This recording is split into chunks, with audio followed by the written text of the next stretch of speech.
Hello guys, welcome back to our channel. There's this general saying that what is good for the goose should definitely be good for the gander.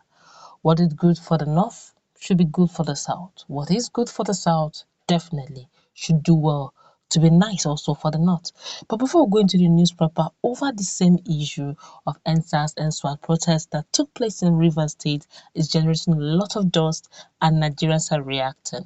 We would like you to subscribe to our channel by clicking on the red subscribe button. Beside it, you see a bell notification icon. Please go ahead, click on it to get notified as soon as you update our channel on YouTube.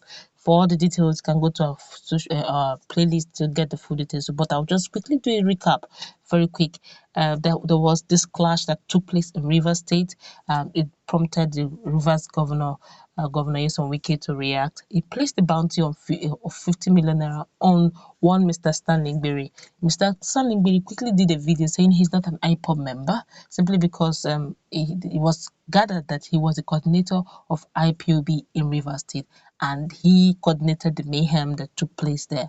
So he did a video very quickly and said he is not an IPOB member, of which Emma Powerful, the Media and Publicity Secretary of IPOB, had also, reconfirmed that the said young man, Stanley Berry, is not a member of IPOB in Rivers State.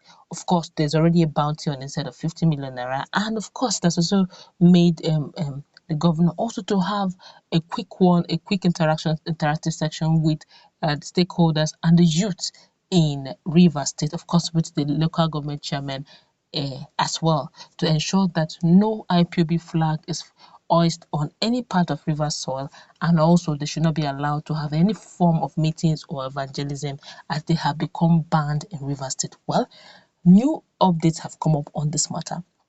And the magistrate court sitting in Port has reprimanded 21 suspected members of the indigenous people of Biafra. They've caught 21 and they're supposed to be suspected anyway. And they paraded them on Monday at the headquarters of Rivers State Police Command to the Correctional Center in Port Harcourt.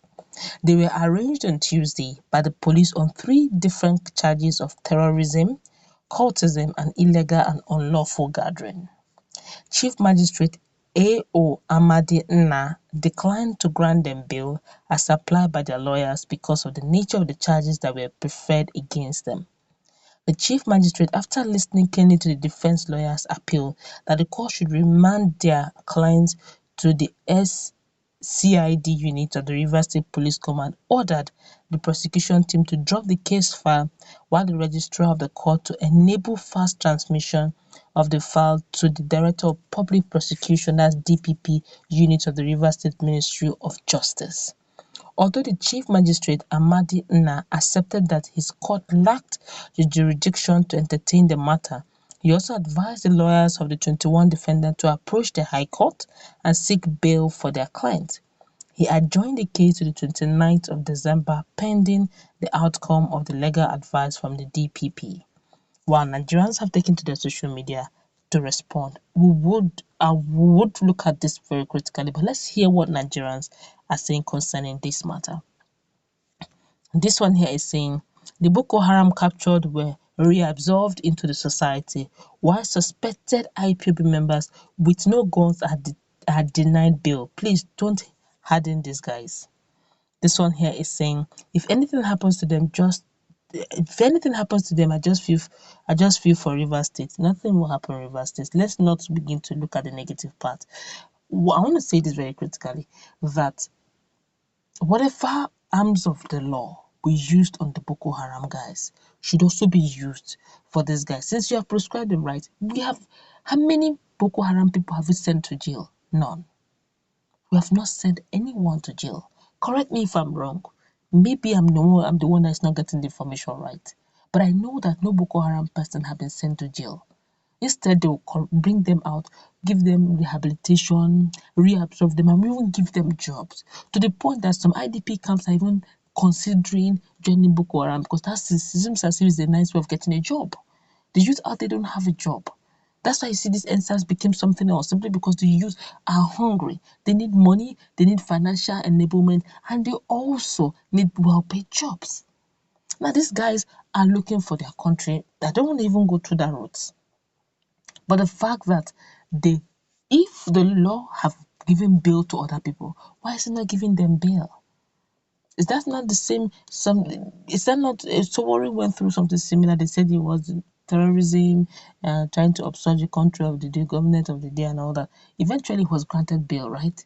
I think they should do same to them, so that at the end of the day, we do not appear like we are nice to the north, then harsh to the south, because that's the impression that will be created if this is allowed to trend. If we want to call IPOB terrorist group, that since they are proscribed, and you are now also allowing Boko Haram, that everybody knows is a terrorist group confirmed, you're now giving them reabsorption after killing, maiming, destroying lives. And now you are saying there will be no bail for IPOB, and the word here is suspected. They are not yet confirmed. Now you're doing this. If we are giving the wrong impression. Tomorrow now everybody will begin to say Nigeria is truly much. Some parts of the country is more Nigerian than the other.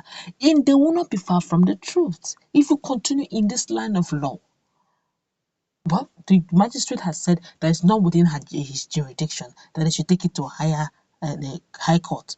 Let's see how it plays out, but let's see what Nigerians are saying concerning this. This one here is saying, we move, no retreat, no surrender. Please, let's calm down first. Let's see how we can arrange ourselves. This one here is saying, I seriously ashamed of this. I took him for serious a man. Oh dear. Sorry, please. It's not making sense. This write-up is really very poor. Let's look at another person here. This one here is saying, terrorism in the East. Stupid and hopeless ones.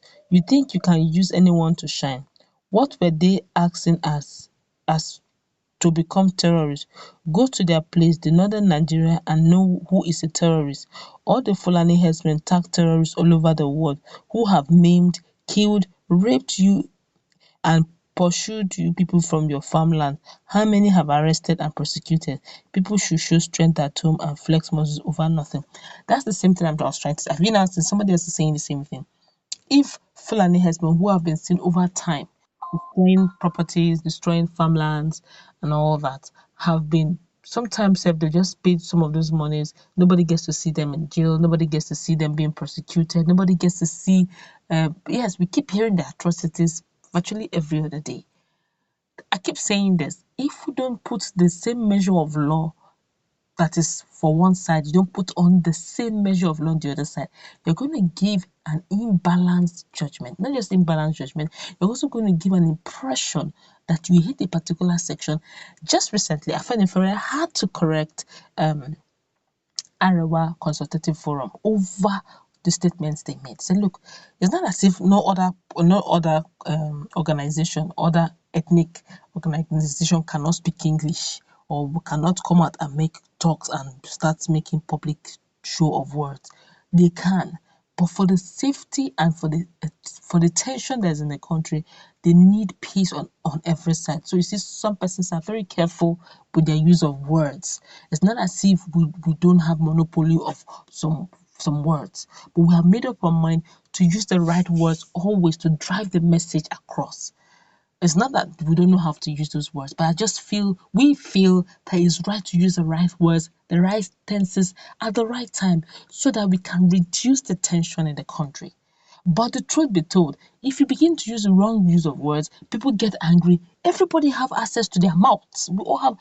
We have the right to our mouth, but we should be able to, curtail the vulgar words, the words that come out of our mouth every day, so that we do not insult the sensibility of the next person. But the truth be told, if we want to go by the law, the way it should be done, whatever is being done because if you check, Boko Haram is already known over the world as a terrorist group. Fulani herdsmen, same. How can these guys be suspected? I'm not encouraging them to destroy anything, heaven forbid. But I'm only saying, if you are still on the gauge of suspect and there are people who have done more heinous crimes and they're walking freely on the street, then I think the same measure should be applied. And let's see how, because until we do this right, Nigeria will keep going through circles. We need to tell ourselves the truth. Whatever the law should be harsh, it should be harsh. Whatever the law should be subtle, it should be subtle. Whatever the law should be, all laws should be maintained so that there will be true law and order, or else other regions will be shouting marginalization and they will not be far from the truth. That's going to wrap it up. Let's meet in our comment section. Let's interact. What's the take on this one? Please, no hate words. We can just communicate without necessarily being hateful in our words. Let's just say the constructive criticism is very much allowed, but please mellow down on the hate words, please, but avoid it totally. God bless.